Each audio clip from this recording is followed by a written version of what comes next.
Bienvenidos a UX al Suave. Este podcast es traído por Sueven Agency, la agencia especializada en experiencia de usuario. Bienvenidos a UX al Suave, un podcast donde hablamos de diseño en español. Capítulo 40, señores, capítulo 40, 2024. Hoy con el gusto desde Perú con Mick Arriaga, Senior Designer de Banco BCP Perú. Hola Mick, ¿cómo estás? Un placer tenerte en el capítulo 40, primer capítulo de este año. Un poco tarde, normalmente comenzamos muy antes, pero yo creo que es un buen tema para hablar sobre este 2024. Hoy vamos a hablar sobre diseño basado en datos. Nada mejor que hablar con alguien que trabaja en un banco, ¿cierto? Pero cuéntanos, ¿quién es Mick? ¿Qué hace? ¿De dónde viene su carrera? Más o menos cuéntanos un poco de eso. Hola Francisco, sí, pues nada, en primer lugar pues muchas gracias por la invitación de participar del podcast. Pues nada, tratar de compartir por lo menos hasta donde se pueda con un poco de la experiencia, digamos, que tengo y sobre todo pues algo, digamos, de know-how sobre los proyectos que se ven en el banco, ¿no? Cuéntanos un poco sobre qué has hecho, tu experiencia, cómo llegaste al banco. La mayoría de las personas nos escuchan desde Costa Rica, no saben qué es el Banco BCP, ¿verdad? Entonces sería bueno dar un poco de contexto qué es el Banco BCP. De hecho, yo fuera de cámara lo pregunté antes porque yo tampoco lo sabía, pero es bueno conocer otro tipo de medios, por así decirlo, otro tipo de bancos que tienen diferentes procesos en la región, y entonces de hecho por eso Mick está acá. Hemos tratado de hacer esto un poco más internacional, no solo tener contenido en Costa Rica, sino en otras partes de Latinoamérica, España. Por cierto, Readability vuelve, va a haber un capítulo sobre diseño de interacción basado en inteligencia artificial y otro sobre realidad aumentada con Readability. Entonces, hola chicos de Readability, por si escuchan el capítulo 40. Entonces Mick, cuéntanos quién eres, qué has hecho, de dónde vienes, qué estudiaste, porque aquí todo el mundo ha estudiado cosas diferentes, ¿sabes? Diseñadores de interacción, diseñadores UI han estudiado diferente, no como una carrera en sí, ¿verdad? Pero a ver, cuéntanos un poco sobre tu carrera. Sí, y justo lo que mencionas, realmente en el mundo de diseño te puedes encontrar con personas que vienen de la carrera menos pensada, es parte de lo interesante, digamos, del oficio, ¿no? En mi caso, pues, yo vengo del mundo de ingeniería de sistemas. Yo realmente soy ingeniero de sistemas.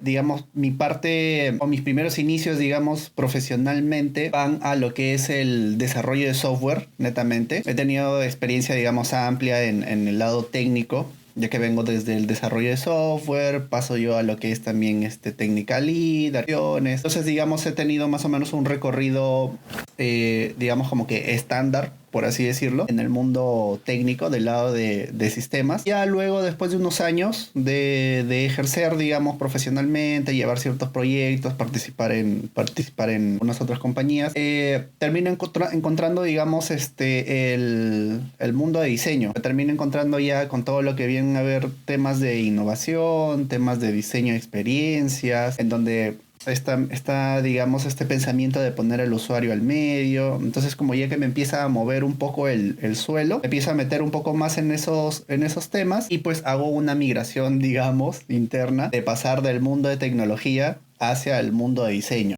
De hecho, es curioso, porque yo creo que eres el primero que no viene de un ambiente gráfico. Aquí, gráfico. ¿Ah, sí? Per se. Ajá, sí, gráfico per se, digamos. Sí, eres el primero. Wow, eres el primero. Después de 40 capítulos, no viene alguien de diseño gráfico, publicitario o diseño general a ser diseñador de productos. Es increíble eso.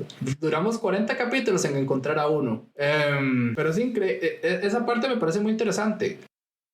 ¿Cómo hiciste ese cambio? A lo que entiendo, tu rol actualmente es Digital Product Designer, ¿verdad? Ahorita estoy en el banco como Senior Product Designer, ¿no? Que es, digamos, una evolución de lo que antes estaba, digamos, dentro del banco como UX Designer, digamos, a Qué buena pregunta, ¿por qué hicieron el cambio? Bueno, si se puede saber. Yo entiendo que va a evolucionar. ¿Dentro del banco o yo? Dentro del banco, a ver. Yo entiendo que la cosa va evolucionando. Yo creo que va a llegar un momento en que ambos líneas van a ser una. Aquí hemos hablado mucho tiempo de que el UX design y el UI design son cosas separadas. Hay mucha gente que los confunde y piensan que son la misma cosa. Hay gente que no entiende que es un digital product designer, ¿verdad? Y piensan, yo no hablo de la gente que no puede que esté escuchando esto, sino reclutadores que nos informan, personas que buscan estos recursos para sus proyectos freelance y piensan que todos los tres es lo mismo.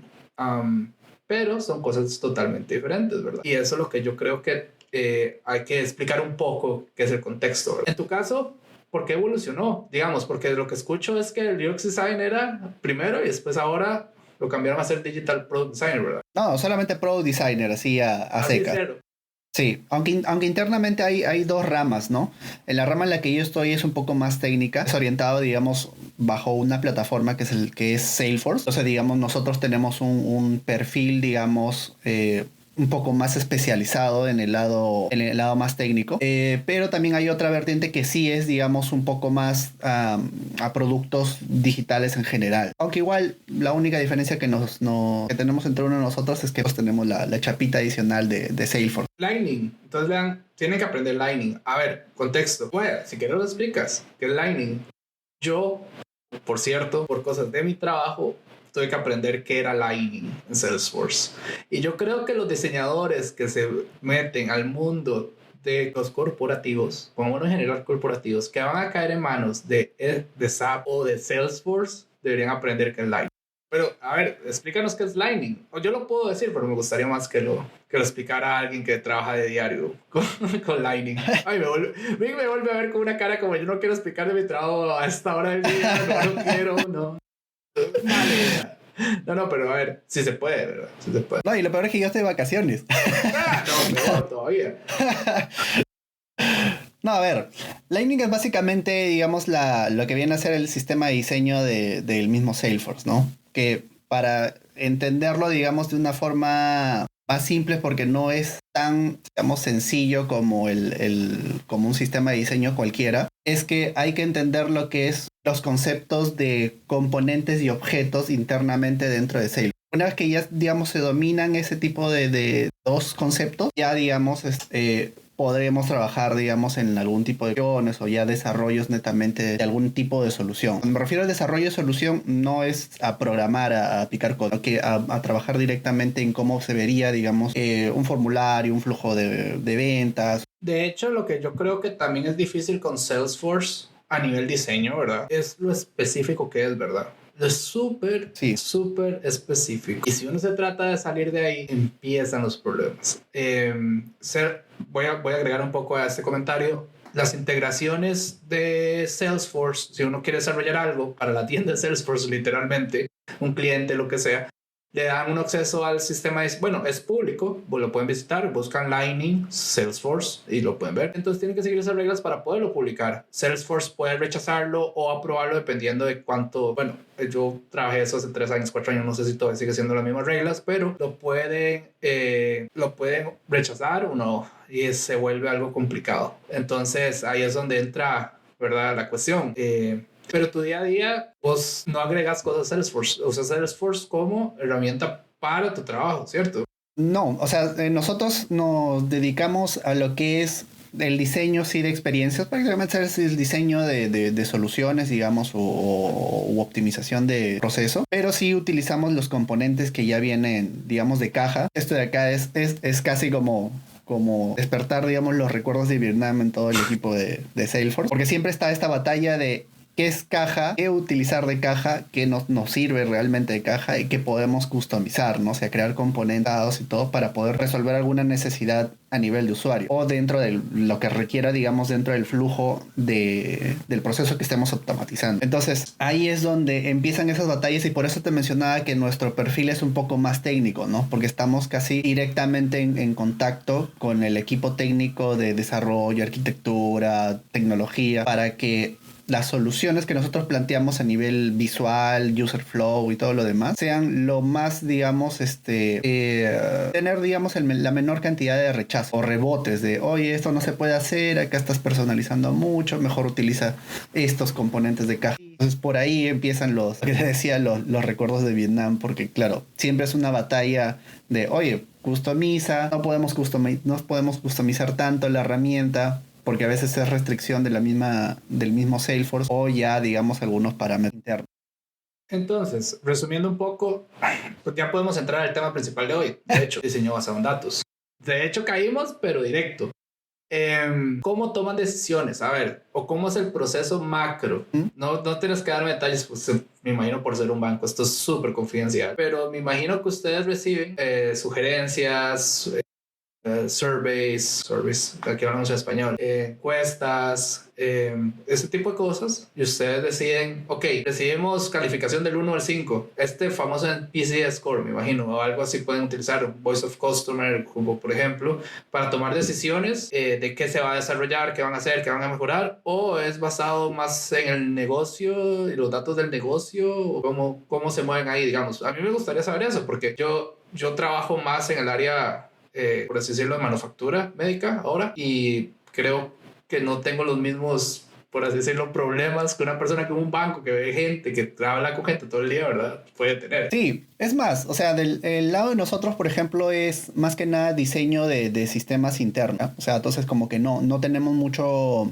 digamos, como que contacto con el cliente final, ¿no? Que vendría a ser la persona de a pie de la calle. Entonces, nuestros usuarios directos son usuarios que son prácticamente colaboradores del banco. Las mismas personas que usan los sistemas internos del banco. Entonces, en base a eso, pues realmente los indicadores, digamos, que normalmente pueden ser útiles para, digamos, un diseño tradicional o de consumo masivo, como algunos pueden ser útiles y algunos otros no. Por ejemplo, hablamos, no sé, un NPS probablemente, ¿no? Tal vez no nos sea de mucha utilidad, aunque por ahí algunos le quieren sacar la pata más al gato, pero por mi lado creo que no tiene mucha utilidad a nivel interno. Pero algo que sí nos sirve a nosotros, por ejemplo, es una medición a nivel de esfuerzo, ¿no? Esfuerzo, satisfacción del uso de las plataformas, tal vez digamos un seguimiento o tal vez un monitoreo o pulso, suelo llamar, para poder ver en las situaciones,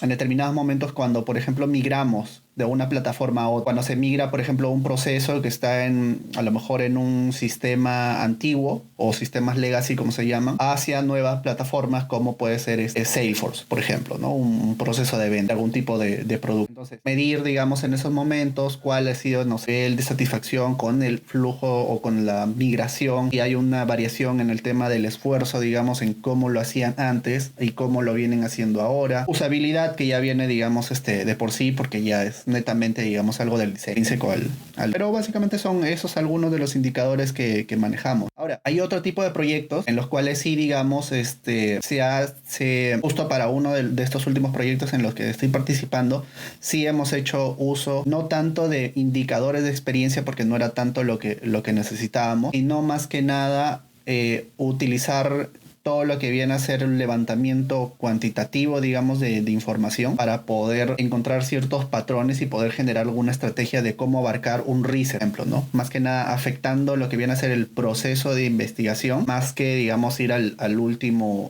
estadio que vendría a ser el resultado de... Pero entonces, a ver, recapitulando un poco, además de que son herramientas internas, hay como un proceso de, ok, la satisfacción de mis usuarios internos, por así decirlo, pongámosle un nombre bonito. Sí. Y entonces basado en ese ranking, toman decisiones en qué vamos a desarrollar, qué vamos a hacer, qué vamos a crear. Ahora, ¿cómo pasa este proceso? Primero que todo, la pregunta del millón aquí es, ¿siguen utilizando Figma o tratan todo directamente Salesforce? ¿O hay un proceso de diseño preestablecido? Ok, tenemos este sistema de diseño que viene de Lightning, copiamos Figma, ¡pum!, lo mandamos a Salesforce. ¿O cómo es este proceso? Porque esto es muy diferente a un diseñador de interacción normal. A ver, o un diseñador de UI normal que recibe wireframes y puede montar encima de wireframes, frontend, lo que sea. Pero en el caso de ustedes, por utilizar Salesforce, ¿cómo hacen este proceso de, ok, estos son los features, vamos a diseñar esto? ¿Cómo comienzan? Digamos, Figma, o van directo a Salesforce y ahí mejorarlo, o ¿cuál es realmente ese proceso? No, realmente... Bueno, en el caso hasta el cierto punto, digamos, nosotros utilizamos Sketch porque tiene librerías, digamos, que el mismo Salesforce provee. Y aparte porque, bueno, internamente también hay algunas librerías que se construyen con algunos componentes que ya se construyeron a nivel interno. Pero básicamente nuestro proceso, digamos, no parte tanto desde una medición de usuarios, digamos, no sale desde ellos mismos, sino es más que nada bajo requerimiento de negocio. Entonces, a nivel de negocio, digamos, se requiere hacer algún tipo de migración o deprecación de algún sistema. Entonces, base a eso se evalúa y luego se determina, digamos, en este caso, si es que es viable de poder trabajarlo en Sail. Una vez que ya se tiene, digamos, esa petición, digamos, ese requerimiento, empezamos a trabajar, ¿no? Empezamos a poder levantar información. Ahí sí ya entramos con los usuarios para ver más o menos cómo es su día a día utilizando la herramienta o en el proceso como tal. Es un flujo estándar realmente de levantamiento de información. Venimos, les preguntamos, levantamos información con ellos para ver cómo es su proceso y bajo ese know-how que nos puede compartir el usuario, pasamos ya a lo que es netamente el diseño, ¿no? Levantamos el diseño, construimos lo que vendría a ser los user flow y ya luego ya, digamos, pasa al siguiente tren, digamos, que vendría a ser el equipo de desarrollo, con los idas y vueltas que pueda haber de, oye, esto se puede, no se puede, y por ahí todas las coordinaciones que pueda haber. Sketch, que se siente Sí. no moverse a Figma todavía. No, hay un planteamiento ahorita, entiendo que está habiendo una migración, pero igual va de a poco, porque después de tantos años con Sketch, requiere tiempo. Sketch, aquí lo amamos. Yo sé que Figma, todo lo que quieran. Aquí vino Friends of Figma, Costa Rica, todo lo que quieran. Pero aquí somos Team Sketch todo. No, digamos, a ver, yo entiendo el porqué. Figma es una herramienta que se puede utilizar desde un iPad y te da la gana. No ocupas una Mac. A las empresas eso les redujo mucho los costos. La licencia de Figma permite que la gente pueda colaborar en tiempo real. Figjam, bueno, a ver, para empresas grandes, de verdad, corporativos, es súper caro tener Figma. Súper caro. La licencia Figma corporativa es súper cara. Entonces, digamos, ahí también hay todo un tema de que, ¿verdad? Pero estoy hablando de empresas de 500 empleados para arriba. Se vuelve súper caro. Súper caro. Pero Sketch sigue siendo. Sketch ahora yo creo que vamos por la versión 102, 101 y es súper bonito. Pero igual, si no se mueven a que se puede utilizar en cualquier computadora, van a seguir enterrados donde están. Y ahora que InVision murió, que por cierto, InVision murió, por alguien que no lo sabe, InVision y el plugin que se utilizaba en Sketchcraft murieron. Tienen hasta el 24 de diciembre de este 2024 para descargar sus prototipos, porque fue comprado y quedaron solos sin la parte prototipado. Entonces, esa es la parte que se vuelve un poco difícil. De hecho, ustedes prototipan Sketch. ¿Lo utilizan InVision? No, para los prototipados nosotros trabajamos hasta antes de todo este piloto, digamos, esta migración, trabajábamos con Marvel. Entonces, digamos, hay un plugin directamente de Marvel para Sketch, ¿no? Entonces, se trabajaba, digamos, como que toda la parte de conexión dentro de él se publicaba directamente en Marvel, ¿no? Para poder levantamiento. Y ustedes hacían, a ver, seguimos con el tema principal aquí, ¿verdad? Cómo diseñar con datos. Bueno, basado en datos. Ya que hablamos de herramientas internas, ¿ustedes hacen entrevistan usuarios? Me imagino que alguno de ustedes va ahí a una oficina, caminan así, es como, te toca la puerta, mira, ¿cómo que pruebas esto? O ya tienen un formato. Uy, créeme que si fuera así, estaríamos todos contentos. Pero lo que pasa es que a nivel organizativo es tan grande que realmente, digamos, nuestros usuarios muy pocas veces es gente, digamos, como que el staff. Acá hay dos ramas, una rama que es comercial y otra rama que es... Entonces, muy pocas veces es gente del staff, normalmente es comercial. Cuando hablamos de comercial, pues son las agencias, las tiendas, digamos, sucursal. Entonces, contactarse con ellos es sumamente difícil porque nosotros pues estamos en la sede central, ¿no? En la oficina, una oficina. Entonces, ir a las agencias como tal muchas veces es difícil y aparte de que tampoco te van a parar mucha bola, ¿no? O sea, tampoco te van a hacer mucho caso. Entonces, lo normal es coordinar por interno y tener algunas sesiones de entrevistas, pero de forma remota. Quedamos, se trabaja por videollamada, pues hacemos el levantamiento. Eso básicamente sería en un escenario regular, ¿no? Entonces, justo en el proyecto, digamos, más grande que estamos manejando data, ese proceso no aplicaba. era imposible de gestionarlo desde esa forma. Hemos tenido que hacer, digamos, con relación a eso para, digamos, en el orden de las entrevistas, hacerlas posterior a un estudio cuantitativo, por ejemplo. Eso es interesante. Quisiera saber más de eso si se puede. Y bueno, estás de vacaciones. A ver, no importa. Puedes contarnos cómo es ese estudio. O sea, ustedes hacen estudios cuantitativos y cualitativos con la data que tienen. No es lo, digamos, no es lo común, pero este proyecto sí lo ameritaba, ¿no? Es un proyecto bastante grande, normalmente con digamos como con un índice de criticidad bastante alto. Entonces, lo que se requería, mejor dicho, en este proyecto, es que se haga un levantamiento de información a más de 12.000, 16.000 usuarios. Básicamente todo el volumen de usuarios, digamos, que estemos en el área comercial. En ese caso, digamos, el flujo pues normal de investigación o de research vendría a ser, pues, haces tu estudio cualitativo, que vendrían a ser entrevistas, y luego posterior haces un quanti como para hacer unas validaciones, ¿no? Para validar, digamos, algunos hallazgos o algunos, digamos, variables que hayas encontrado en el cualitativo. En este caso era imposible, porque imagínate sacarles una hora a 16.000 personas. Era totalmente inviable, o sea, es demasiado tiempo. Irracionalmente es demasiado tiempo y el proyecto se quería en el menor tiempo posible. Entonces lo que se hizo fue invertir, digamos, la situación, ¿no? Y utilizamos, digamos, de manera exploratoria lo que viene a ser, digamos, una entrevista en profundidad. En este caso vamos a hacer, digamos, exploración con ya variables que habíamos hallado a través de documentación o un inventario, si quieren verlo de esa forma. Habíamos ya determinado ciertas variables que tenemos que considerar. Entonces utilizamos básicamente estadística o métodos estadísticos y herramientas, digamos, como Dashboard, Power BI, por ejemplo, para poder utilizar todo este volumen de información que vamos a obtener a través de la encuesta y poder generar, digamos, algunos hallazgos que luego esos hallazgos llevarlos a validar a lo que es a través de entrevistas en profundidad o focus group, lo que se requiera, digamos, del tipo de grupo usuario a usar. Aquí viene una buena pregunta. Yo creo que esa es la pregunta del día. Existen diferentes tipos de diseñadores, como ya yo dije. En el caso, tú no vienes del ámbito gráfico, vienes de ingenierías, pongámoslo así, general. Es importante para un diseñador de producto, un digital product designer, saber Power BI. Voy a decir esto el por qué. Si un diseñador trabaja en un corporativo gigante, bueno, pongámoslo mejor. Voy a dar contexto un poco. Banco de Crédito del Perú, para ponerlo mejor. Según Wikipedia, es el banco más grande de Perú, con 39 billones de dólares en assets, y se cree que el 79% de las personas de Perú utilizan el banco. Ya ustedes se pueden imaginar la cantidad de personas y datos que maneja MIC, ¿verdad? Bueno, quitemos eso, pongamos que los empleados sean 16.000, como nos dijo ahora, es una cantidad absurda de datos que tiene que manejar, ¿verdad? En la parte interna, con 133 años de historia, ¿verdad? Un diseñador debería aprender Power BI o Tableau para manejar grandes volúmenes de datos, porque yo creo que aquí la pregunta es Excel. Los diseñadores le huyen a Excel. Le huyen a Excel, le huyen. Ahora estamos metiendo una herramienta que es súper avanzada, más avanzada que Excel, que es Power BI.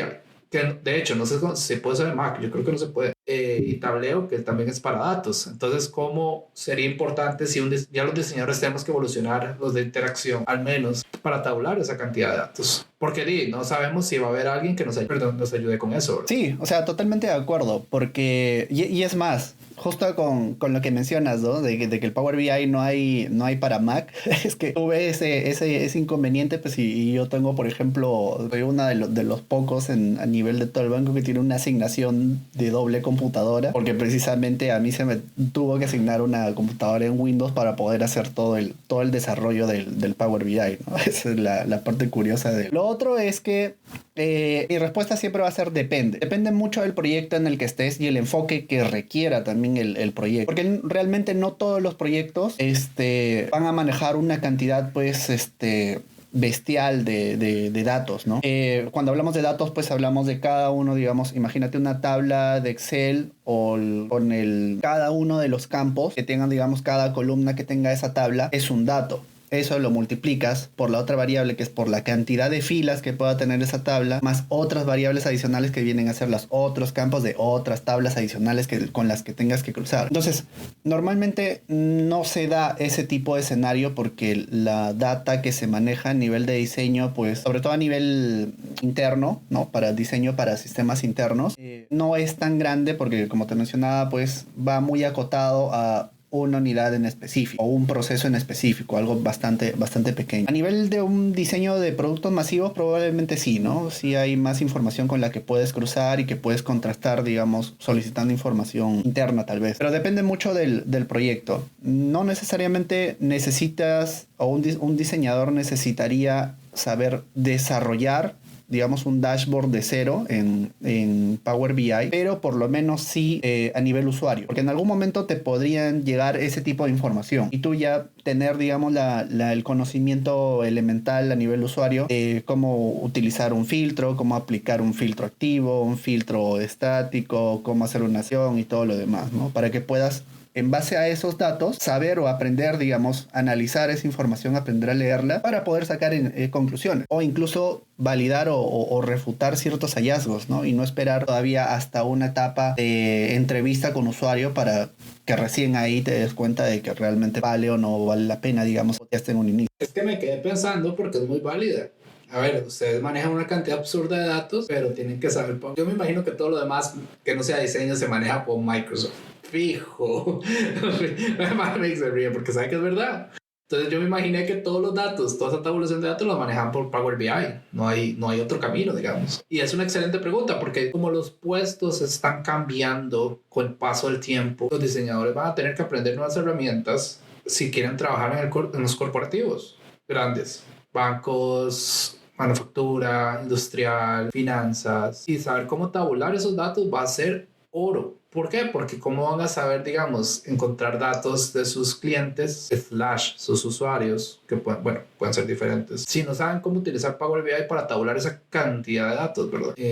Yo creo que a veces nosotros pensamos muy en agencia, muy en startups, muy en micro, sin ver que empresas gigantes existen y son macro, como las bancarias, que necesitan todas esas herramientas para sobrevivir, ¿verdad? Sí, totalmente de acuerdo. Y es más que la herramienta como tal, o sea, aprender un Power BI, un Tableau, un Excel, lo más básico, es comprender cómo analizar la información, ¿no?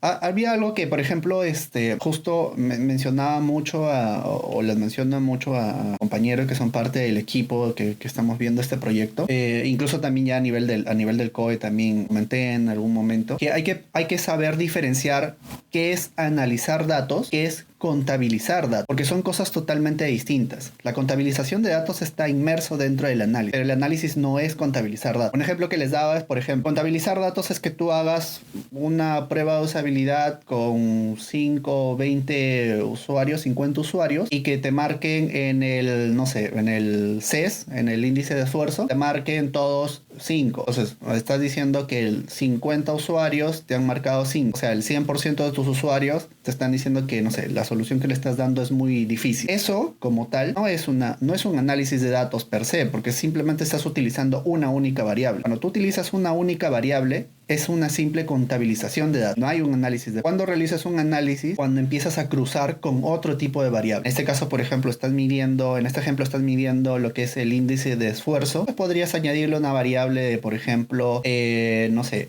el índice de rebote, digamos, el índice de logro, otro tipo de elementos por ahí a medir, no sé, pues la ubicación geográfica de dónde están los usuarios, porque no es lo mismo que tú estés, por ejemplo, que a una persona le parezca sumamente difícil hacer algo por algo como un tiempo de espera, porque está, no sé, pues en la punta de la montaña donde la cobertura es malísima y el internet le va súper lento, a que tú estés en la ciudad donde el internet te va de maravilla. Entonces pueden ser unas percepciones que si tú no cruzas con otras variables, no realmente pues no vas a poder generar una conclusión basada en un análisis de datos. Realmente es una contabilización, es que utilizas solamente una variable y no la... Es un buen punto, es un excelente punto, porque sí, la gente puede ver robotilla, o sea, me quedé con el robot y ya, listo.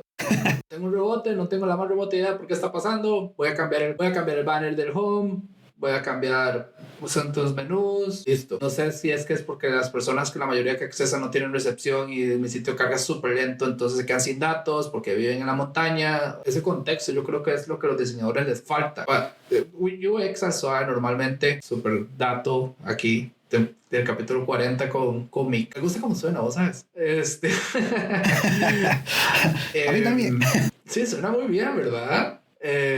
Lo curioso de esto es que mucha gente utiliza los capítulos de UX SOA como para su camino, voy a decirlo sin chiste, su camino ninja para hacer diseño de interacción. Entonces, hay universidades que lo han mandado, de hecho. Y entonces, para la gente que está comenzando en esto, quiero que sepan que aprender a leer datos vale oro. Vale oro. Analytics, Power BI, Tableau, porque con eso pueden tomar decisiones basadas en datos. Ustedes los diseñadores no deberíamos diseñar sin datos. Yo sé que es muy difícil lo que estoy diciendo. Totalmente. Yo sé que es muy difícil lo que estoy diciendo, pero no deberíamos diseñar. Asumir es el peor error que podemos hacer. Sus jefes pueden decir que ellos saben quién es el cliente, sus jefes pueden decir que ellos conocen quién es, que ellos han hablado, que lo que quieran. Si ustedes no tienen datos, no pueden decir y asumir cosas que no existen.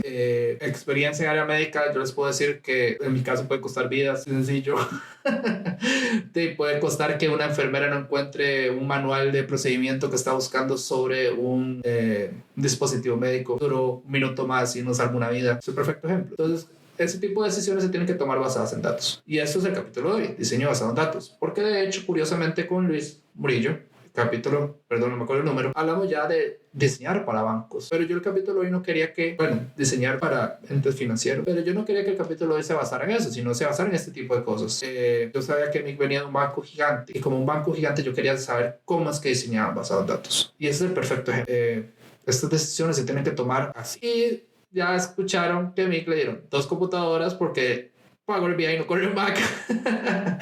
Así que por favor, Microsoft, ocupamos una versión de Power BI urgente. Yo también, a mí me pasa, yo tengo que virtualizarlo porque yo utilizo Power BI también, pero yo no creo nada, solo leo los dashboards, pero es un problema. Esto es un problema que ocupamos que exista en Mac. Yo no sé por qué, de hecho, qué buena pregunta, ¿verdad? Debemos preguntarle a alguien por qué no utiliza Power BI en Mac. Es bastante raro realmente, porque, o sea, la aplicación como tal, ni siquiera es una aplicación nativa en sí, ¿eh? Es una aplicación, digamos, podría decirle incluso hasta una web app, no es como tal, pero digamos es como un encapsulado. Aunque hasta cierto punto entendería por qué no funciona, porque por detrás el Power BI lo que hace es que te crea una base de datos de SQL Server Express, hasta donde lo poco que he podido, digamos, investigar. Entonces, el problema que tiene es que el SQL Server, digamos, Express no te levanta pues en una Mac. Entonces tendrían que hacer una doble migración, el Power BI y aparte también el motor de base de datos integrado de la herramienta. Entonces entiendo que por ahí pues probablemente no le sale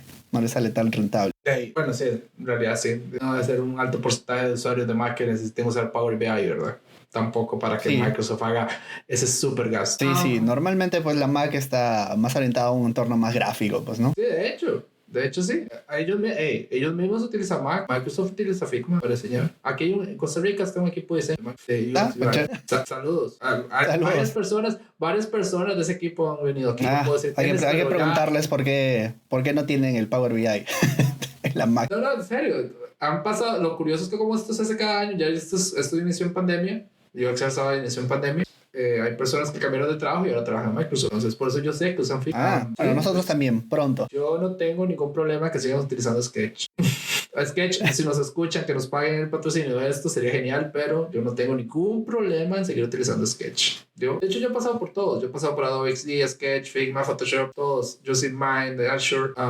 Bueno, Azure sí lo sigo utilizando, pero para cosas muy avanzadas. Que eso sí sigue siendo. Wow. Perdón, Figma lovers. Si ustedes ocupan hacer un prototipo que parezca real de verdad, Azure todavía sigue siendo el papá. Esa forma de que uno pueda guardar datos y que, digamos, entre pantallas se guarden datos y variables. Aunque ya ahora Figma guarda variables, pero, digamos, la cantidad de, por así decirlo, condiciones, JavaScript, no, es insuperable. Es insuperable. Todavía la gente piensa que es real. Sí, justo por ese tema de variables, yo ahí sorry que te corté. Hay una herramienta, por ejemplo, ahora que mencionas Azure, que no la escuchaba hace tiempo. Hay una herramienta que realmente a nivel profesional nunca lo utilicé, pero me parece una herramienta bastante completa, que se llama Proto.io, proto.io. Y a nivel de lógica, porque justo creo que lo usé alguna vez para poder hacer algún prototipo, y como le puedes meter variables y lógica, digamos, bueno, lógica elemental, pues, ¿no? De programación, pero sí, digamos, a nivel de configuración. Es bastante bueno, me gustó mucho. Aunque claro, a nivel corporativo y probablemente en empresas le resulta muy caro, porque es una herramienta muy cara. Y pedirlo, pasar por legal, pasar por los requerimientos. No. Bueno, hablemos de si alguien quiere ser, quiere ser como Mick. ¿Por dónde quiere comenzar? ¿Por dónde debería comenzar? ¿Debería pasar por diseño? ¿No debería pasar por diseño? ¿Debería pasar por sistemas? ¿Debería pasar por frontend? ¿Dónde crees que debería comenzar? A ver, yo creo que más que nada, o sea, sí, obviamente es que vas a ir al mundo de diseño, ¿no? O sea, eso es fijo. Ah, sí, eso es fijo. Vas a ir al mundo de diseño, pero más que nada centrarse en entender sobre temas de tecnología. Porque una cosa, digamos, que tiene que quedar súper claro es, digamos, comprender lo que vienen a ser, digamos, por lo menos los fundamentos de lo que es el pensamiento sistémico, arquitectura de opciones, y por ahí meterle todo lo que es, digamos, bueno, no todo, pero digamos lo que es lo elemental, digamos, de lo fundamental para quien quiera que le estés construyendo algo. Cómo funcionan, cuáles son relaciones. ¿Por qué lo digo por qué siempre digo de ese tema? Porque cuando diseñas, muchos diseñadores tienden a irse por el lado más visual, ¿no? Que es, digamos, la primera capa, digamos, que ves a nivel, es prácticamente lo que ve el usuario y con lo que tú como diseñador puedes ponerte la chapita de ¡buah! Lo dejé pero encantado, ¿no? Lo sorprendí al usuario. Pero realmente hay que ir un poco más atrás, ¿no? Hay que tener una vista mucho más 360, más completa sobre lo que estás construyendo. Hay cosas que tienen bastante sentido, digamos, a nivel visual, pero a nivel tecnología, a nivel de desarrollo, a nivel de producto, digamos, o los servicios que tú tengas que construir por detrás, pues realmente van a ser muy difíciles de lograr. Y eso, pues, obviamente, el nivel de dificultad se ve impactado también a nivel de tiempos, esfuerzos y dinero para la organización o para el startup. Desde mi punto de vista, o sea, yo viniendo del lado de ingeniería, siempre recomiendo de que, ok, pasar a diseño está bien, ¿no? Si vienes directamente al mundo de diseño está bien, pero hay que tenerle también un bastante énfasis en el que no solamente tienes que conocer cuáles son las tecnologías actuales o las que están de moda, por así decirlo, sino que también comprender cómo funciona por detrás, ¿no? Cómo te vas a conectar a una base de datos, qué tipo de servicios tienes que hacer, que si tu pantalla tiene distintas secciones, toda esa sección va a una sola tabla, por así decirlo, en base de datos,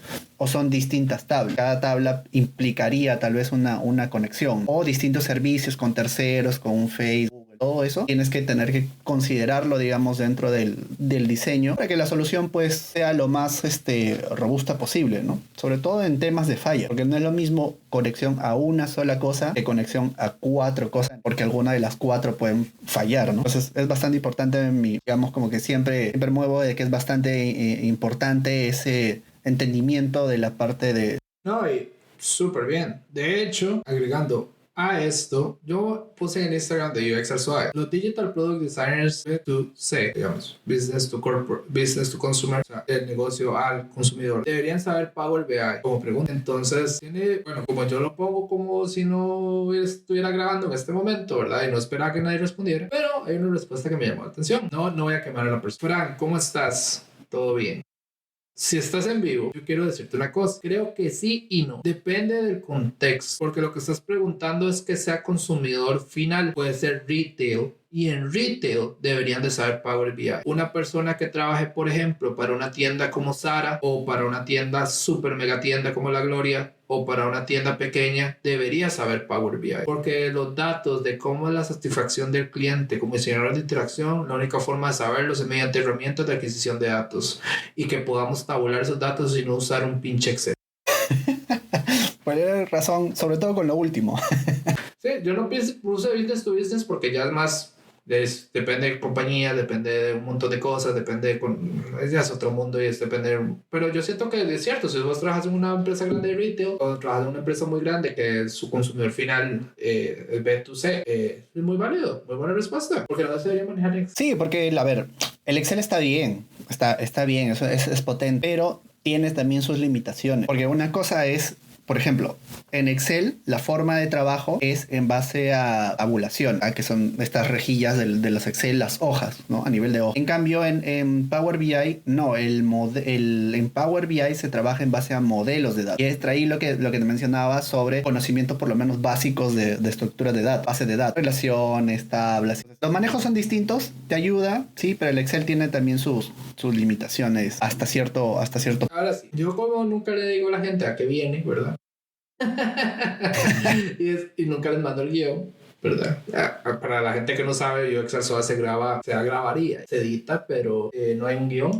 Siempre del capítulo 1 ha sido así. Han habido controversias, han habido de todo, pero siempre ha sido así. Y yo creo que la excepción.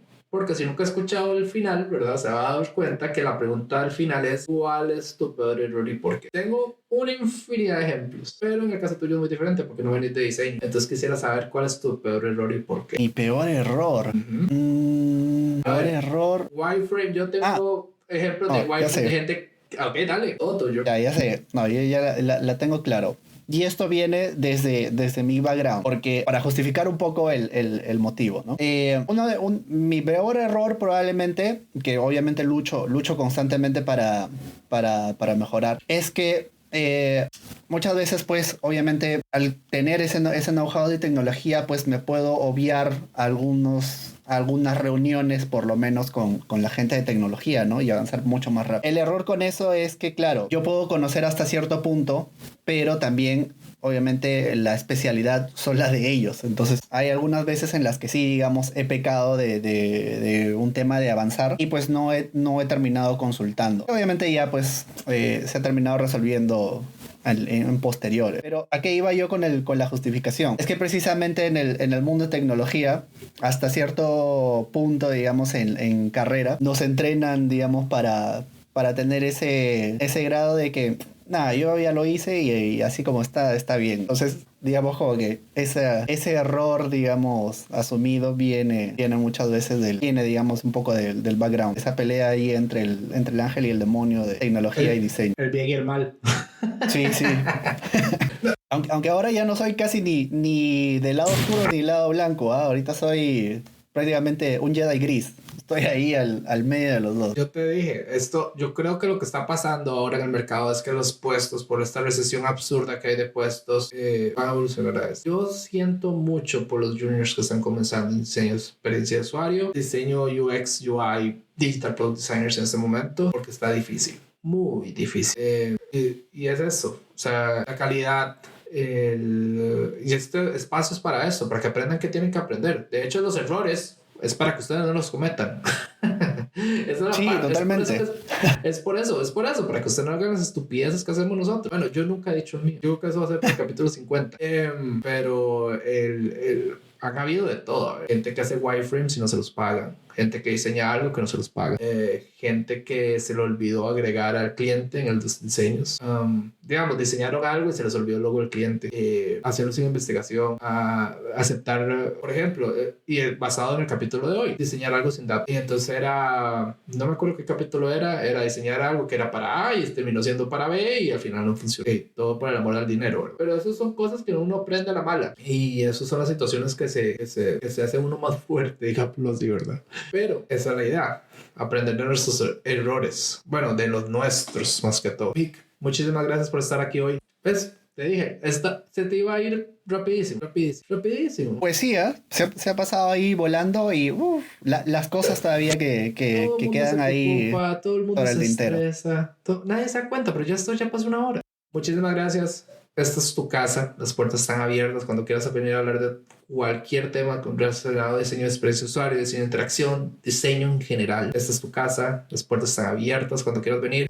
Últimas palabras. Pues nada, muchísimas gracias a ti, Francisco, por la invitación. Pues está bastante bien, bastante divertida la conversación y espero pues nada que lo poco, digamos, a nivel de experiencia o algunas recomendaciones tal vez que les puedo dejar a tu público, pues que les sirva de algo, ¿no? Como sobre todo la parte de los errores. Y ya como para cerrar, tengan en cuenta de que para trabajar con datos, entiendan bien o internalicen bien 3 conceptos clave. y con esto se los... Lo primero es generar una buena estrategia de captura de datos. Es súper importante porque a última hora no vas a estar viendo, uy, me faltó preguntar sobre esto y no sé si es sí o no. Porque si ya mandaste tu encuesta, meter preguntas después se va a estar moviendo absolutamente. Lo segundo es un tratamiento de los datos correcto. Una vez que capturas esa información, necesitas hacer una especie de transformación, un tratamiento para limpiar o purgar esa información para que cuando tú pases al tercer stage, que viene a ser la presentación o la visualización y el análisis, no te encuentres con cosas raras o data basura, digamos, que no has purgado en el stage anterior, que es este de acá de transformación o preparación. Básicamente esos tres es una buena estrategia de captura de información o de datos, un buen tratamiento de los datos que has capturado y por último pues un buen análisis o una buena estructura de información para poder presentar y analizar correctamente. Esto fue UX al suave. Estos capítulos saldrán los jueves. Próximo jueves vamos a hablar, si todo sale bien, de diseño interactivo y realidad virtual. Bienvenidos a la temporada número 5. Un gusto, nos hablamos. Mi nombre es Francisco Bravo. Hasta luego.